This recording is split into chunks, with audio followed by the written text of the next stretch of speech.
ನಿಮ್ಮ ಹಳೆಯ ಚಿನ್ನದ ಒಡವೆನ ಅಧಿಕ ಬೆಲೆಗೆ ಮಾರಬೇಕೆ? ಆಟಿಕಾಗೆ ಕಾಲ್ ಮಾಡಿ 8880 ಅಟ್ಟಿಕಾ ಗೋಲ್ಡ್ ಕಂಪನಿ. ನಟ ಸಿಎಂ ದಳಪತಿ ವಿಜಯ್ ಜೊತೆ ಬ್ರೇಕಪ್ ರೂಮರ್ಸ್ ಬೆನ್ನಲ್ಲೇ ನಟಿ ತ್ರಿಷಾ ಹೊಸ ಟ್ವಿಸ್ಟ್ ಕೊಟ್ಟಿದ್ದಾರೆ. ಜೂನ್ 22ಕ್ಕೆ ದಳಪತಿ ವಿಜಯ್ ಬರ್ತ್ಡೇ ಇತ್ತು. ಆದ್ರೆ ತ್ರಿಷಾ ಕಡೆಯಿಂದ ಯಾವುದೇ ವಿಶ್ ಬಂದಿರಲಿಲ್ಲ. ಗಿಲ್ಲಿ ಜೋಡಿಯ ಮಧ್ಯೆ ಎಲ್ಲ ಸರಿ ಇಲ್ವಾ, ಬ್ರೇಕಪ್ ಆಯ್ತಾ ಅಂತ ಫ್ಯಾನ್ಸ್ ತಲೆ ಕೆಡಿಸ್ಕೊಂಡಿದ್ರು. ಎಲ್ಲ ಗಾಸಿಪ್ಗಳಿಗೂ ಈಗ ತ್ರಿಷಾ ಒಂದೇ ಪೋಸ್ಟ್ ನಲ್ಲಿ ಬ್ರೇಕ್ ಹಾಕಿದ್ದಾರೆ. ಎಲ್ಲ ಊಹಾಪೋಹಗಳಿಗೆ ತಿಲಾಂಜಲಿ ಇಟ್ಟಿರುವ ನಟಿ ತ್ರಿಷಾ ಕೊನೆಗೂ ವಿಜಯ್ಗೆ ಬರ್ತ್ಡೇ ವಿಶ್ ಮಾಡಿದ್ದಾರೆ. ಸಾಮಾಜಿಕ ಜಾಲತಾಣ ತಡವಾಗಿ ಆದರೂ ಅಭಿಮಾನಿಗಳ ಕುತೂಹಲಕ್ಕೆ ಉತ್ತರ ಸಿಕ್ಕಿದೆ. ತಮ್ಮ ಎಂದಿನ ಶೈಲಿಯಲ್ಲೇ ವಿಜಯ್ ಅವರಿಗೆ ತ್ರಿಷಾ ಜನ್ಮದಿನದ ಶುಭಾಶಯಗಳನ್ನು ತಿಳಿಸಿದ್ದಾರೆ.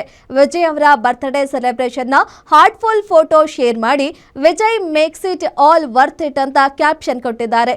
ತಡವಾಗಿ ಬಂದರೂ ತ್ರಿಷಾ ಪ್ರೀತಿ ತುಂಬಿದ ಈ ಪೋಸ್ಟ್ ಈಗ ಇಂಟರ್ನೆಟ್ನಲ್ಲಿ ಹವಾ ಎಬ್ಬಿಸಿದೆ.